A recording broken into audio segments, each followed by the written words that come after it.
سورہ یونس شروع ہو رہی ہے۔ یہ مکہ میں نازل ہوئی اور اس کی 109 آیتیں ہیں اور 11 رکوع۔ بسم اللہ الرحمن الرحیم۔ شروع اللہ کے نام سے جو بہت مہربان اور نہایت رحم والا ہے۔ الف لام را تلک آیات الکتاب الحکیم۔ یہ الف لام اور را یہ حروف مقطعات ہیں۔ قرآن مجید میں اللہ تبارک و تعالیٰ نے کچھ چیزیں ایسی رکھی ہیں جن کا معنی اللہ نے انسانوں کو نہیں بتایا۔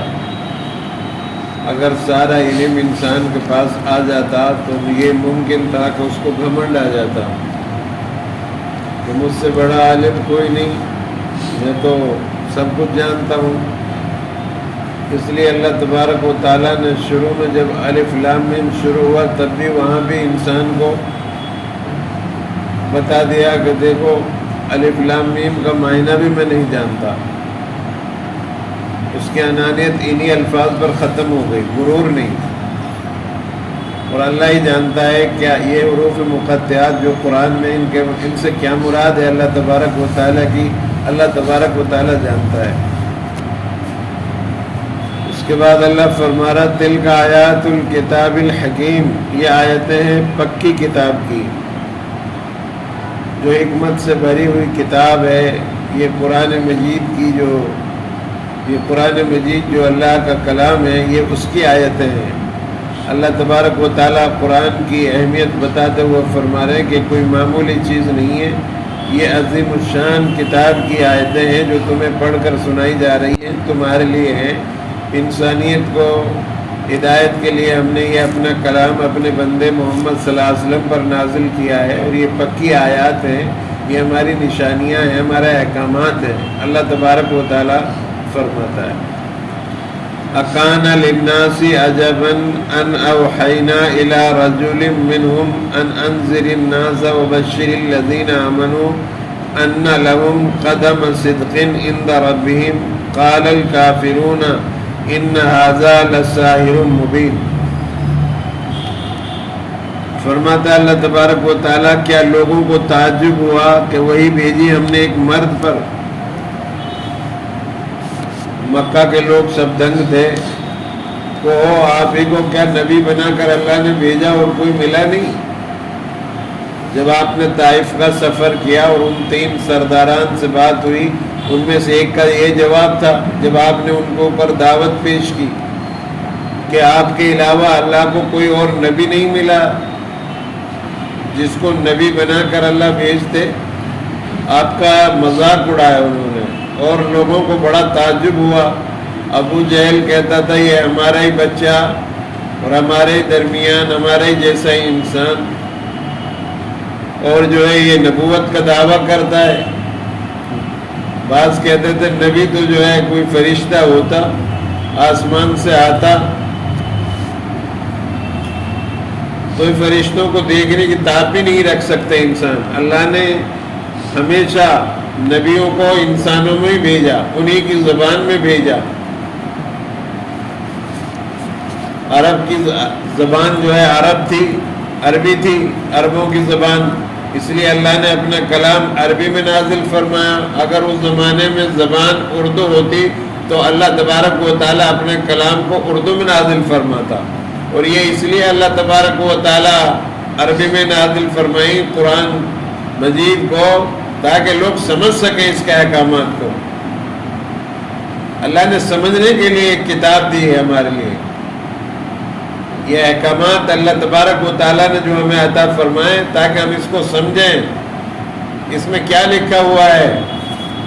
آپ کے پاس تار آ جاتا، آپ اس کو فوراً پڑھتے ہیں، لیکن قرآن مجید کو آئے وہ 1400 سال گزر گئے، ہمیں پتہ نہیں اس میں کیا لکھا ہوا ہے۔ اور جو ہے مشرکین مکہ کو یہ تعجب ہوا، اور آج کا جو مشرکین ہے وہ بھی تعجب کرتے ہیں کہ آسمان سے کوئی کتاب نازل ہوئی ہے۔ تو ان لوگوں کی جو جتنی بھی کتابیں ہیں وہ تو سب اپنے ہاتھ سے لکھی ہوئی ہیں، لیکن قرآن مجید جو ہے آسمانی کتاب ہے، اور جتنی آسمانی کتابیں نازل ہوئی وہ سب جو ہے ان میں تحریف ہو گئی، تغیر اور تبدل ہو گیا، رد و بدل ہو گئی، لیکن قرآن مجید ایک واحد ایسی کتاب ہے جو آج اپنی اصلی حالت پر باقی ہے اور قیامت تک اپنی اصلی حالت پر باقی رہے گا۔ تو لوگ تعجب کرتے ہیں، اللہ تبارک و تعالیٰ فرما رہے ہیں کہ ہم نے وہی بھیجی ایک آدمی پر، یعنی محمد رسول اللہ صلی اللہ علیہ وسلم پر قرآن بھیجا ان میں سے، اور یہ انہی میں سے انسانوں میں سے بھیجا۔ جب آپ صلی اللہ علیہ وسلم طائف گئے، طائف سے واپسی پر وادی نخلا میں آپ نے نماز پڑھی، بلند آواز سے تہجد میں قرآن پڑھا، تو جنات کا وفد ادھر سے جا رہا تھا، انہوں نے کہا کہ عجیب کلام پڑھا جا رہا ہے، آ جاؤ۔ ایک دوسرے پر وہ لوگ جمع ہو گئے اور بڑا رش کیا انہوں نے کہ یہ تو عجیب کلام ہے، اور سب مسلمان ہو گئے آپ کی زبان سے قرآن سن کر۔ تو اللہ تبارک و تعالیٰ نے مشرکین مکہ کو ڈانٹا کہ تمہارے جنس کے اندر سے، تمہارے خاندان میں سے اور تم میں سے ہی ایک نبی کو ہم اپنے کو بھیجتے ہیں، اور وہ تمہیں میری باتوں کو لا کر پڑھ کر سناتا ہے، تمہیں پاک کرتا ہے اور تمہیں اچھی باتیں بتاتا ہے اور تم سے کوئی معاوضہ نہیں لیتا، تم نے ان کی بات قبول نہیں کی، یعنی میری بات کو نہیں مانا، اور ایک دوسری قوم جس کی جنس بھی دوسری ہے، وہ جنات میں سے ہیں، انہوں نے میرا کلام سنا اور وہ ایمان لے آئے، تمہیں شرم آنی چاہیے۔ تو اللہ تبارک و تعالیٰ فرما رہے ایک مرد پر ان میں سے ہم نے وہی بھیجی کہ ڈر سنا دے لوگوں کو آخرت کے بارے میں۔ بھائی دنیا ہی اصل نہیں ہے، اصل جو ہے آخرت ہے۔ دنیا میں جیسا عمل کرو گے میرے بھائیو، آخرت میں اس کا ایسا ہمیں جزا ملے گی۔ اگر اچھا کریں گے تو آخرت میں ہماری اچھی بنے گی، اگر برے عمل کریں گے دنیا میں اپنی مرضی کے مطابق زندگی گزاریں گے، شیطان کا اتباع کریں گے، اللہ اور اس کے رسول کے احکامات پر نہیں چلیں گے، تو جو ہے ہماری آخرت خراب ہوگی۔ تو اللہ تبارک و تعالیٰ نے اپنے نبی کے ذریعے سے لوگوں کو بتلا دیا، کہلوا دیا کہ اگر تم اچھا کام کرو گے، اللہ کے حکموں پر چلو گے اور میرا اتباع کرو گے، میری لائی ہوئی شریعت پر عمل کرو گے، تو آخرت میں تم ہمیشہ کے لیے کامیاب ہو جاؤ گے۔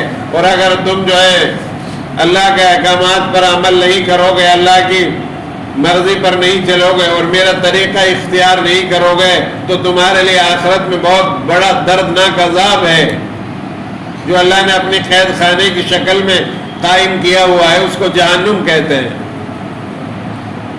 اور جو ایماندار لوگ ہیں، تقوی طہارت والے، ان کے لیے اللہ نے باغات یعنی جنت جیسی جگہ بنائی ہے، جس میں جانے کے بعد کبھی کوئی انسان کو پریشانی نہیں ہوگی، نہ نعمتوں میں کبھی کوئی زوال آئے گا، نہ کوئی بڑھاپا آئے گا، نہ کوئی پریشانی ہوگی، وہ ہمیشہ بغیر کسی پریشانی کے وہاں رہے گا، جوان رہے گا۔ نیک عمل کریں دنیا کے اندر، اللہ کے نبی نے ڈر سنایا آخرت کے بارے میں کہ اچھا عمل کرو آخرت میں کامیاب ہو جاؤ گے، برا عمل کرو گے تو آخرت تمہاری برباد ہو جائے گی۔ تو اللہ تبارک و تعالیٰ نے اپنے رسول کے ذریعے سے انسانوں کو آگاہ کر دیا کہ آپ ان کو ڈر سنا دیں لوگوں کو، اور وَبَشِّرِ الَّذِينَ آمَنُوا أَنَّ لَهُمْ قَدَمَ صِدْقٍ عِنْدَ رَبِّهِمْ، اور خوشخبری سنا دے ایمان والوں کو کہ ان کے لیے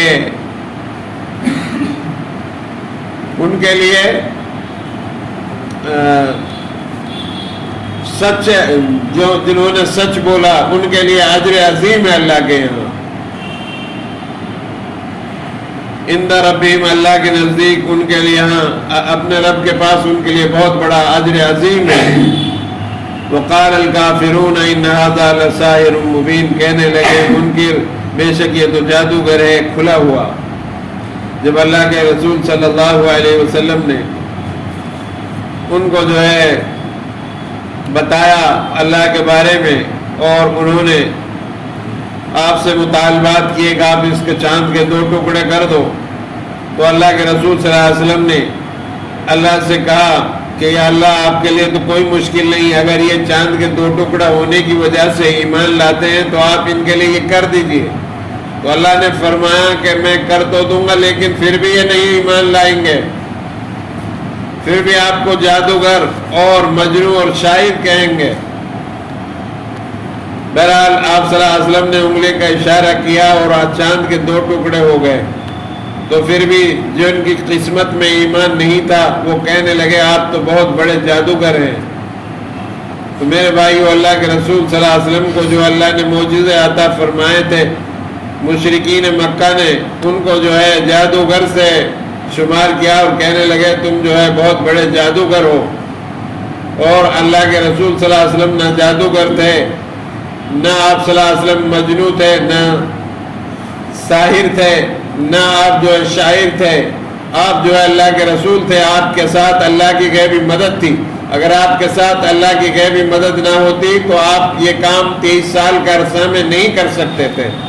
ہر نبی کے ساتھ اللہ کی غیبی تائید رہی ہے، اور جناب رسول اللہ صلی اللہ علیہ وسلم کے ساتھ بھی غیبی تائید رہی، صحابہ کے ساتھ بھی اللہ کی غیبی تائید رہی۔ ہم بھی آج اگر اللہ اور اس کے رسول کے حکموں پر عمل کرنے والے بن جائیں تو اللہ کی مدد ہمارے لیے بھی آج موجود ہے۔ اللہ سے دعا ہے اللہ ہم سب کو عمل کی توفیق نصیب فرمائے۔